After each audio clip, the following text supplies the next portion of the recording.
때때로 하나님께서는 침묵하십니다. 말씀으로 천지 만물을 창조하신 여호와 하나님께서 때때로 침묵하신다는 것입니다. 모든 인류의 생사화복을 주관하시는 전지전능하신 구원자 하나님께서 때때로 우리들에게 침묵하신다는 사실은 우리들 각자의 믿음의 정도를 떠나 우리 모두를 참 당혹스럽게 합니다.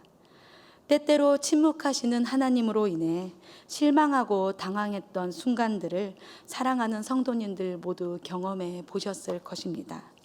정말 중요한 순간에 딱 입을 다무시고 어디에도 안 계시는 듯한 하나님을 대할 때 사실 너무나 낯설고 너무나 어려워서 마음에 큰 시험이 들었던 적도 있었을 것입니다. 분명히 하나님께서는 우리들에게 부르짖으라고 하나님께 기도하려고 명령하셨습니다. 그러면 하나님께서 응답하시겠다고, 그러면 우리가 알지 못하는 크고 은밀한 일들까지 보여주시겠다고 말씀하셨습니다. 그런데 그렇게 약속하신 하나님께서 때때로 우리들에게 침묵하신다는 것입니다. 그래서일까요? 욥기서를 묵상할 때마다 하나님 앞에서 하나님의 도우심을 구하며 부르짖었던 기억들이 떠오르면서 이 세상 누구하고도 비교할 수 없는 고통과 상실을 겪었던 욥이 그렇게 낯설게 여겨지지 않습니다. 어제까지의 성경 본문은 오늘부터 시작되는 욥과 욥의 친구들 엘리후 그리고 하나님의 대답으로 이어지는 긴 운문의 대화의 서막과 같은 역할을 감당하면서 우리들에게 욥에 대해서 설명해 줍니다. 온전하고 정직하여 하나님을 경외하며 악에서 떠난 사람이라는 평가를 여호와 하나님께 들었던 욥은 동방 사람들 중에서 가장 훌륭한 사람이었습니다. 아들 7에 딸 3까지 자식 농사만 잘 지었던 것이 아니라 수많은 가축들과 종들을 소유한 부자 중에 부자였습니다. 동네 사람들만 욥을 존경했던 것이 아니라 각각 자기 지역에서 찾아오는 친구들이 있을 만큼 권력과 지위를 가지고 있었던 아주 위대한 사람이었습니다. 그러나 고소자이고 대적자인 사탄이 욥의 신실함을 의심하면서 참으로 이해하기 어려운 재난이 욥에게 발생하게 됩니다. 욥기 1장에서는 욥의 소유물이 다 사라져 버리고 욥의 자녀들이 모두 죽게 됩니다. 2장에서는 욥인 줄 알아볼 수도 없을 만큼 욥을 무너뜨리고 괴롭힌 지긋지긋한 종기들이 그의 발바닥부터 정수리 끝까지 발병합니다. 이유 없는, 그리고 이유를 알 수도 없는 재난 가운데서도 여전히 욥은 자신의 온전함을 굳게 지키며 하나님을 향해 원망하지 않는 참으로 놀라운 모습을 우리들에게 보여주는데요. 자신을 위문하고 위로하러 온 세 친구들과 밤낮 7일 동안 고통의 밑바닥에 앉아서 한마디 말도 하지 않았던 욥은 드디어 입을 엽니다. 질그릇 조각으로 마구 긁어서 피투성이 고름투성이가 된 어그러진 입술 사이로 삐져나오는 욥의 신음소리를 들으며 여러분은 어떤 생각을 하셨나요? 자기에게 벌어진 엄청난 재난의 이유에 대해 끊어지지 않는 마음속의 질문과 지속되는 육체의 고통 가운데 절규하듯이 내뱉어진 욥의 첫 번째 탄원시를 통해 과연 여러분들은 어떤 것을 깨닫게 되셨나요? 욥의 애통의 노래를 함께 묵상하면서 고난의 신비 앞에서 우리가 어떻게 반응하는 것이 지혜로운 것인지 깊이 생각해 보았음 합니다. 또한 욥의 탄식과 절규를 함께 공감하고 생각하면서 아무도 모르는 우리 자신의 아픔과 고통도 위로받고 치유되는 그런 은혜로운 이 아침이 되기를 간절히 축원합니다. 여러분 함께 말씀의 세계로 들어가 볼까요? 첫째, 믿음의 사람인 욥을 통해 우리가 알 수 있는 건 믿음의 사람은 고난의 신비 앞에서 하나님을 끝까지 신뢰한다는 것입니다. 욥기서만큼 우리들을 고난의 문제 앞에 오랫동안 서 있게 하는 말씀은 없을 것입니다. 특별히 욥의 이야기와 같이 이유를 알 수 없는 고난은 사랑과 자비의 하나님을 믿는 모든 사람들에게 의문을 갖게 만듭니다.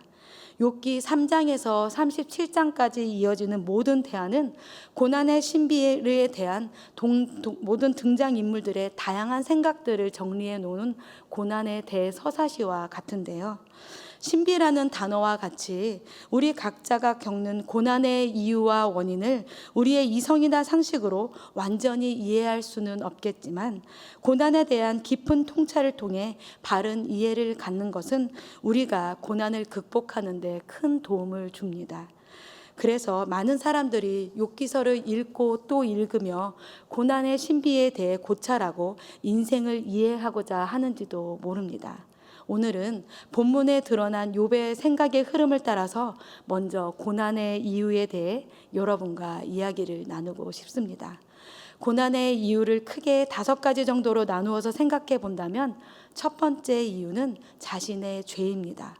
우리의 고난이 반드시 죄에 대한 형벌은 아니지만 죄의 악한 특성 때문에 죄는 많은 문제와 어려움을 우리들 삶 가운데 일으킵니다. 고난의 두 번째 이유는 다른 사람의 죄입니다. 모든 인간은 죄인이고 세상은 죄인들로 가득 차 있습니다. 우리는 서로에게 알게 모르게 계속해서 죄를 짓고 있고 서로의 죄로 인한 피해를 서로 당하며 세상을 살아가고 있지요. 그래서 인생은 고난의 연속이라고 말하고 있는지도 모릅니다. 셋째는, 고난의 세 번째 이유는 사탄입니다. 악의 근원이며 거짓의 아비인 사탄이 고난의 원인인 것은 사실 너무나 당연한 것입니다. 사탄은 끊임없이 우리를 속이고 시험하며 우리를 대적하며 괴롭힙니다. 넷째는 아담입니다. 첫사람 아담의 죄로 인해 온 인류가 고난을 받게 되었습니다. 자연도 파괴되고 모든 피조물이 함께 고통을 당하게 되었다고 성경은 말씀하고 있습니다. 다섯 번째 고난의 이유는 하나님이십니다. 하나님께서는 우리가 고난을 당하는 것을 기뻐하시지는 않으시지만 때로는 하나님의 깊은 섭리와 계획 가운데 우리에게 고난을 허락하십니다. 그렇다면 욥은 자신의 고난의 이유를 무엇이라고 생각했을까요? 다 함께 1절 말씀을 다시 읽어 보시겠습니다. 그 후에 욥이 입을 열어 자기의 생일을 저주하니라. 밤낮 7일 동안 아무리 생각하고 생각해봐도, 아니 생각하지 않으려고 눈을 질끈 감아도 끊어지지 않는 마음속의 질문은 이 재난의 이유에 대한 생각에 욥을 붙들어 놓습니다. 도무지 자신에게 벌어진 재난을 이해할 수 없었던 욥은 자신이 죄악에 물든 세상에 태어났기 때문에 이런 엄청난 고통을 당하게 되었다는 생각에 봉착하게 되는데요. 그래서 욥은 자신의 생일을 저주하지요. 욥은 자신이 현재 당하는 모든 고난의 출발점이 자신의 생일이라고 생각하게 됩니다. 비록 욥은 자신의 생일을 저주하며 차라리 태어나지 않았으면 좋았을 것이라고 탄식하며 절규하지만, 우리는 욥의 이 외침 가운데에서 사탄이 의심하였던 욥의 신실함을 발견할 수가 있습니다. 어두운 무대에서 혼자 독백을 하듯이 홀로 읊조리는 첫 번째 비탄의 노래 가운데에서 우리는 하나님을 끝까지 신뢰하는 욥을 발견할 수가 있다는 것입니다. 순식간에 자신이 소유한 모든 것을 잃어버린 재난 가운데서도 여전히 자신의 온전함을 지키며 우리를 놀라게 만들었던 욥은 사탄의 예상이나 그의 아내의 권고대로 하나님을 저주하지 않습니다. 욥은 자신의 생일을 저주합니다. 여러분 기억나십니까? 사탄은 이제 주의 손을 펴서 그의 뼈와 살을 치소서, 그리하시면 틀림없이 주를 향하여 욕하지 않을까요? 라고 하나님께 이야기하며 욥을 괴롭힐 두 번째 기회를 얻어냅니다. 또한 제 가운데 앉아서 질그릇 조각으로 온몸을 긁고 있는 욥을 보며 당신은 그래도 자기의 온전함을 굳게 지키십니까? 차라리 하나님을 욕하고 죽으십시오 라고 그의 아내는 권고했습니다. 어린 시절 제 뜻대로 일이 벌어지지 않을 때마다 정말 한없이 하나님을 원망하며 하나님께, 하나님 어디 계세요? 하나님 저에게 왜 이러시는 거예요? 라고 하나님께 외쳐본 적이 있었던 저에게는 하나님을 저주하기보다 자신이 태어난 날이 멸망하기를 원하는 욥의 외침이 계속해서 큰 울림으로 다가오는데요. 여러분은 욥의 이 탄원시를 읽으면서 어떤 생각이 드시나요? 여러분은 욥이 이해가 되시나요? 여러분은 오히려 욥의 아내가 이해되지 않으시나요? 욥과 같이 하나님을 끝까지 신뢰한다는 것은 결코 쉬운 일이 아닙니다. 마음과 생각은 끊임없이 괴롭고 힘이 들지만 욥과 같이 끝까지 입술로 범죄하지 않는다는 것은 결코 쉬운 일이 아니라는 것입니다. 사랑과 자비의 하나님을 강조하며 하나님을 너무나 쉽게 생각하는 이 시대를 살아가는 우리들에게 욥의 이러한 모습은 상당한 경종을 울립니다. 욥은 정말로 하나님을 경외했던 사람이었습니다. 다 함께 3절 말씀을 읽어 보실까요? 내가 낱날이 멸망하였더라면 사내 아이를 베었다 하던 그 밤도 그러하였더라면. 욥은 견딜 수 없는 상실의 고통 가운데에서 하나님을 원망하기보다 자신이 태어난 날과 자기가 잉태된 밤을 저주합니다. 사실 구약 성서 안에 있는 탄원시 안에는 죽음에 대한 소원이 일반적인 것이었습니다. 눈물의 선지자 예레미야는 예레미야서 20장 14절에서 18절의 말씀을 통하여서 오늘의 본문과 유사한 상황 가운데 자신의 생일을 저주합니다. 전도서 저자는 전도서 4장 1절에서 3절 말씀에서 세상에 만연한 압제에 직면했을 때 죽은 자는 산 사람보다 복이 있고 태어나지 않은 사람이 둘 다 보다 복이 있다고 선언합니다. 고난과 고통 가운데서 그 이유를 알 수도 없고 곧바로 그 상황을 해결할 수도 없지만 믿음의 사람은 끝까지 하나님을 신뢰하며 자신의 아픔을 하나님께 토로하며 아무도 없는 듯한 캄캄한 공간에서 신음하듯이 하나님을 찾고 또 찾습니다. 시편 기자는 환난 날에 하나님을 기억하고 근심하며 이렇게 밤에 노래를 불렀다고 시편 77편 7절에서 9절에 기록하고 있는데요. 주께서 영원히 버리실까? 다시는 은혜를 베풀지 아니하실까? 그의 인자하심은 영원히 끝났는가? 그의 약속하심도 영구히 패하였는가? 하나님이 그가 베푸실 은혜를 잊으셨는가? 노하심으로 그가 베푸실 긍휼을 그치셨는가? 성경 속 탄원시들의 애타는 질문과 수많은 가정들은 오히려 하나님의 영원하신 사랑과 자비를 우리들에게 반증합니다. 사실 성경 속에 담겨있는 탄원시들 안에는 하나님의 영원하신 은혜와 긍휼을 기억하고 하나님의 도우심을 간구하는 믿음의 사람들의 끈질긴 기도가 담겨 있는 것입니다. 믿음의 사람들이 주변 사람들에게 투덜거리며 하나님을 원망한 것이 아니라 비록 고난 가운데 눈에 보이지는 않지만 그들의 간구를 듣고 계신 하나님께 올려드린 간절한 기도라는 것입니다. 믿음의 사람은 고난의 신비 앞에서 하나님께 끈질긴 기도를 올리며 하나님을 끝까지 신뢰합니다. 둘째, 믿음의 사람은 현실의 고난을 인정하고 솔직히 고백합니다. 욥은 자신이 겪고 있는 상황이 너무나 고통스러운 나머지 자신의 생일을 저주합니다. 욥은 자신의 생일을 저주하면서 자신이 현재 당하는 고난이 고통스러운 것임을 그대로 인정하고 있는 자신의 마음을 이 시에 담아서 표현하고 있는 것입니다. 하지만 체면 문화에 익숙하게 자라고 성장한 우리들은 욥의 탄식과 애통이 충분히 이해가 되면서도 조금은 받아들이기 어렵습니다. 하나님의 종이라고 인정받은 사람이 이렇게 믿음 없는 모습을 보여도 되나? 라는 실망감을 느끼기도 합니다. 사실 우리는 우리의 감정에 솔직하게 반응하거나 표현하는데 참 많이 어색합니다. 특히 우리는 울면 안 된다라는 말을 많이 들으면서 자랐는데요. 어렵고 힘든 상황 가운데서도 슬픔이나 절망 같은 감정을 느끼거나 표현하는 것은 뭔가 모자란 사람들이나 하는 것이라는 인식이 우리들 안에 존재합니다. 그래서 우리 주변에는 자신의 감정을 정직하게 대면하지 못하는 사람들이 참 많습니다. 하지만 시간이 흐르면서 처리되지 못한 감정들이 고스란히 마음 안에 상처로 자리 잡아서 더 큰 문제와 사건들을 발생시키는 것을 우리는 종종 경험하기도 합니다. 욥의 탄식은 자신의 고통을 직시한 욥의 정직한 반응이었습니다. 욥의 애통은 자신이 얼마나 무기력하고 연약한 존재인가를 발견하고 인정한 욥의 겸손한 표현이었습니다. 다 함께 4절에서 7절 말씀을 읽으시겠습니다.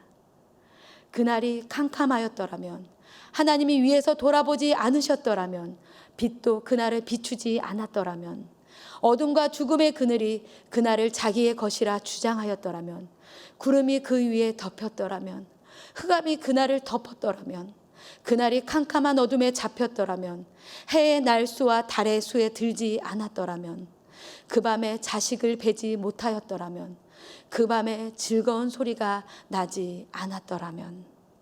3절에서 자신이 태어난 날과 자신이 잉태된 밤이 멸망하기를 노래했던 욥은 좀 더 자세하게 그 날과 그 밤에 대해 이야기합니다. 많은 학자들이 이 부분이 창세기 1장 2절에서 5절에 쓰인 언어들을 연상시킨다고 하는데요. 빛이 있으라라고 말씀하신 하나님의 명령과 반대로 캄캄하여라라고 욥은 이야기하면서 자신이 태어난 날이 아예 창조되지도 않은 날이 되기를 바랍니다. 창세기 1장에서 하나님께서는 모든 창조된 것들이 심히 보기에 좋았더라고 말씀하셨지만 상실의 고통으로 욥은 모든 것들이 아무런 의미가 없어졌다고 울부짖습니다. 그래서 자신이 잉태된 밤이 아예 캄캄한 어둠에 붙잡혀서 존재하지도 않은 밤이 되기를 노래하며 욥은 현실의 재난을 인정하고 있는 것입니다. 욥은 자신의 시를 통하여서 자신의 슬픔과 괴로움을 솔직하게 표현합니다. 욥의 시를 잘 살펴보면 날, 밤, 빛과 어둠이라는 단어들이 계속해서 반복되고 있는데요. 흔히 빛은 삶과 우리들의 눈에 드러나는 것들에 대한 은유적인 표현이고, 어둠은 죽음과 숨겨져 있는 신비로운 것들에 대한 은유적인 표현입니다. 욥은 자신의 마음 안에 끊임없는 생각의 소용돌이를 날, 밤, 빛과 어둠이라는 대조되는 단어들을 사용하여 솔직하게 표현하고 있는 것입니다. 심지어 욥은 고대 근동 지방의 창조 이야기에 등장하는 리어와 야단까지 자신의 시에 등장시킵니다. 리어와 야단은 원시 세계의 창조 이야기 가운데에서 나타납니다. 정말 리어와 야단은 세계의 어두운 혼돈을 드러내는 그런 존재인데요. 자신이 태어나지 않았기를 바랄 만큼, 아니 잉태되지 않았기를 바랄 만큼 고통과 아픔이 컸던 욥은 그가 태어난 날이 땅이 혼돈하고 공허하며 흑암이 깊음 위에 있었던 태초의 시간으로 돌아가기를 바라면서 자신의 감정을 솔직하게 시에 담아낸 것이죠. 다 함께 8절과 9절 말씀을 읽어 보실까요? 나를 저주하는 자들, 곧 리어와 야단을 격동시키기에 익숙한 자들이 그 밤을 저주하였더라면, 그 밤에 새벽별들이 어두웠더라면, 그 밤이 광명을 발할지라도 얻지 못하며 동틈을 보지 못하였더라면 좋았을 것을. 우리도 욥과 같이 상실의 마음을 하나님 앞에 솔직하게 표현할 수 있어야 합니다.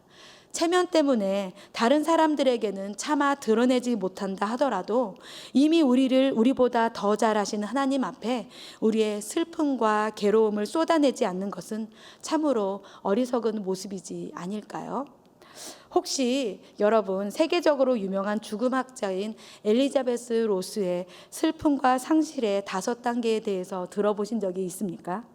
매우 힘들거나 고통스러운 상황에서 특히 죽음을 앞둔 사람들은 그 상황을 부정하는 단계에서부터 분노, 타협, 우울과 납득의 단계를 거치면서 마침내 이를 받아들이는 수용과 인정의 심리의 상태를 경험한다고 합니다. 많은 학자들은 슬픔과 상실의 마지막 단계인 수용과 인정의 단계에 와서야 상실에 대한 현실을 본인이 마주하게 되고 새로운 상황에 적응하면서 드디어 치료가 시작될 수 있다고 이야기하는데요. 믿음의 사람 욥 또한 우리와 같이 연약하고 부족한 사람이었을 뿐입니다. 욥은 자신이 태어나지 않았다면 이 모든 재앙과 환난을 피할 수 있었을 것이라 탄식하면서 자신의 고난을 인정하는 모습을 우리들에게 보여주고 있는 것입니다. 다 함께 10절 말씀을 읽어 보실까요? 이는 내 모태의 문을 닫지 아니하여 내 눈으로 환난을 보게 하였음이로구나. 이런 어마어마한 재난을 당한 이유가 자신이 태어났기 때문이라고 고백하며 자신이 현재 당하는 시련이 고통스러운 것임을 욥은 그대로 인정하고 솔직하게 표현합니다. 고난의 신비 앞에서 완전히 그 이유와 원인을 알 수는 없지만 우리 모두 욥과 같이 현실의 고난을 인정하고 솔직하게 표현하는 것이 지혜롭다는 것을 기억해야 합니다. 사실 많이 아프지만 자신의 현실의 고난을 직시하고 인정할 때 치유와 회복이 일어날 수 있습니다. 현실의 고난을 인정하고 고백하는 그 자리에서 우리는 하나님의 긍휼하심과 자비하심을 더욱 간절히 구할 수 있기 때문입니다. 아픈 상처를 가린다고 치유되지 않습니다. 오히려 그 상처가 큰 병으로 번질 수 있습니다. 의사에게 상처를 보이고 치료의 과정이 힘이 들더라도 치료를 받아야 병이 낫듯이 전지전능하신 하나님 앞에 우리의 아픔을 드러낼 때 우리는 회복될 수 있는 것입니다. 하나님은 우리의 탄식에 귀 기울이시며 우리들의 피난처가 되어 주실 것입니다. 상실 수업이라는 책에서 엘리자베스 로스는 이렇게 이야기합니다. 상실은 가장 큰 인생 수업이다. 우리의 삶은 끊임없이 무언가를 잃어가는 반복 속에 결국 완성되는 것이다. 그러니 상실이란 모두 끝났다는 의미가 아니라 아직도 계속되고 있다는 증거가 된다. 네, 우리 안에 근심, 걱정, 상처, 아픔, 두려움, 외로움 이런 모든 것들을 하나님 앞에 다 아뢰는 우리 모두가 되기를 바랍니다. 인생은 고난의 연속이지만 전지전능하신 하나님께 붙들린 인생은 소망이 있기 때문입니다. 하나님은 모든 환난 가운데서도 우리를 위로해 주시고 어려움을 이겨낼 힘과 용기와 끈기를 우리들에게 더해 주실 것입니다. 아멘. 사랑하는 성도 여러분, 오늘 우리는 욥의 탄원시를 통해서 고난의 신비 앞에서 우리가 어떻게 반응해야 하는지 크게 두 가지를 살펴보았습니다. 고난의 신비 앞에서 믿음의 사람은 하나님을 끝까지 신뢰해야 합니다. 또한 믿음의 사람은 현실의 고난을 인정하고 솔직하게 표현해야 합니다. 깨달은 것들을 순종하고 실천한다는 것은 쉬운 일은 아니지만 참으로 값지고 소중한 일입니다. 우리의 인생을 변화시키는 지혜로운 행동이기 때문입니다. 고난의 신비 앞에서 우리는 나홀로 서 있는 듯한 고독과 슬픔, 낙심과 깊은 괴로움을 경험합니다. 그럼에도 우리가 끝까지 하나님을 신뢰하며 하나님 앞에서 우리의 아픔을 솔직히 고백해야 하는 것은 우리 주님이 우리 모든 상황을 공감하시기 때문입니다. 히브리서 4장 15절은 이렇게 말씀합니다. 우리에게 있는 대제사장은 우리의 연약함을 동정하지 못하실 이가 아니요 모든 일에 우리와 똑같이 시험을 받으시니로되 죄는 없으시니라. 우리 주님은 우리의 모든 감정을 이미 다 아시고 모두 다 이해하십니다. 심지어 우리 주님은 십자가 위에서 가장 고통스러운 순간에 하나님의 침묵을 경험하셨습니다. 여러분, 십자가 위에서 예수님의 고통스러운 외침이 기억나십니까? 엘리 엘리 라마 사박다니, 하나님이여 하나님이여 어찌하여 나를 버리셨나이까? 기록된 하나님의 말씀을 통해서 우리들은 욥이 왜 고난을 당했는지 그 이유를 압니다. 또한 우리들은 하나님의 아들이신 예수님께서 왜 십자가에서 처절한 고통을 당하며 죽으셨는지 그 이유를 알고 있습니다. 그래서 감히 생각하게 되는 것은 침묵의 시간 동안에도 하나님께서는 일하신다는 것입니다. 침묵도 하나님의 사랑의 행위라는 것입니다. 저에게는 아이들이 셋이 있는데요. 가만히 돌아보니까 저도 아이들에게 침묵했던 시간이 있었더라고요. 그 시간들은 우리 아이들의 인생에서 그 다음 단계로 넘어가는 아주 중요한 순간들이었습니다. 처음으로 아이가 저의 손을 잡지 않고 혼자 걸었을 때, 또 아이가 모유에서 우유로 음식을 바꿔가면서 변비에 걸려서 고생하는 그 순간에도, 처음으로 엄마의 곁을 떠나서 학교라는 곳에서 생활을 하는 그 순간에도, 처음으로 두 발로 자전거를 타면서 제 눈앞에서 사라졌을 때에도, 아이들이 처음으로 운전을 시작했던 순간에도, 네, 때때로 하나님께서 침묵하시는 시간 동안에 하나님께서도 우리들에게 가장 집중하시며 우리가 고통과 고난의 순간을 잘 넘어가기를 응원하고 계실 것입니다. 비록 그 순간에는 정확한 이유를 우리는 알 수는 없지만 언젠가는 우리도 분명히 알 수 있지 않을까요? 하나님이 어디에도 계시지 않는 듯한 느낌에 우리는 종종 절망할 수도 있습니다. 하지만 하나님은 우리들의 느낌보다, 우리들의 생각보다 우리들 가까이에 계십니다. 하나님은 결코 우리를 멀리 버려두시는 분이 아니십니다. 우리 모두의 고난의 신비도, 인생의 신비도, 전지전능하신 하나님에 대해서도 욥기라는 고난의 대서사시를 앞으로 계속 묵상하면서 더욱더 잘 알아갈 수 있기를 소원합니다. 그리하여 우리 모두도 욥과 같이 하나님의 종이라 일컬음을 받으며 온전하고 정직하여 하나님을 경외하며 악에서 떠난 사람이라고 인정받는 진정한 믿음의 사람이 되기를 간절히 소원하며 한 분 한 분 축복합니다. 다 함께 기도드리겠습니다. 사랑과 은혜의 하나님, 오늘도 새로운 날을 허락하사 하나님 앞에 나와 하나님의 말씀을 듣고 하나님의 뜻을 깨닫게 하시니 참으로 감사합니다. 특별히 하나님의 종 욥의 탄원시를 묵상하며 괴롭고 힘든 세상 가운데에서 어떻게 하면 더욱 신실하고 지혜롭게 살아갈 수 있는지 생각하게 하시니 참으로 감사합니다. 말씀 가운데 우리들 마음의 상처와 아픔도 위로하여 하고 치유하여 주시니 주님 참으로 감사합니다. 이 아침에 은혜를 충만히 내려주사 하나님 앞에서 우리의 죄를 자복하고 애통하며 하나님의 도우심을 더욱 구하며 하나님께로 더욱 가까이 나아갈 수 있도록 우리를 인도하여 주시옵소서.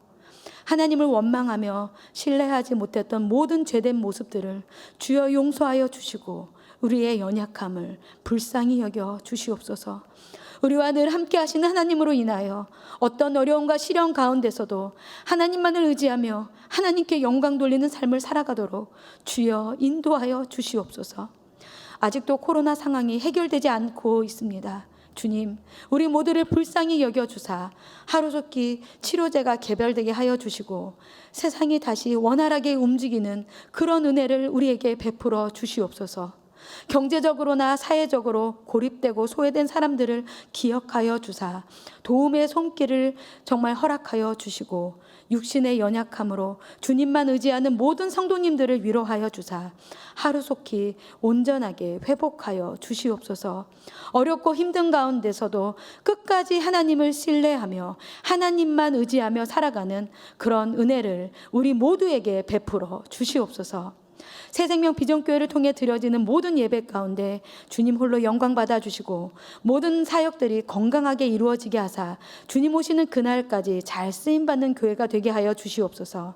대면과 비대면으로 진행되는 모든 사역 가운데 평강을 허락하여 주시고 모이기에 더욱 힘쓰는 우리 교회가 되게 하여 주시옵소서.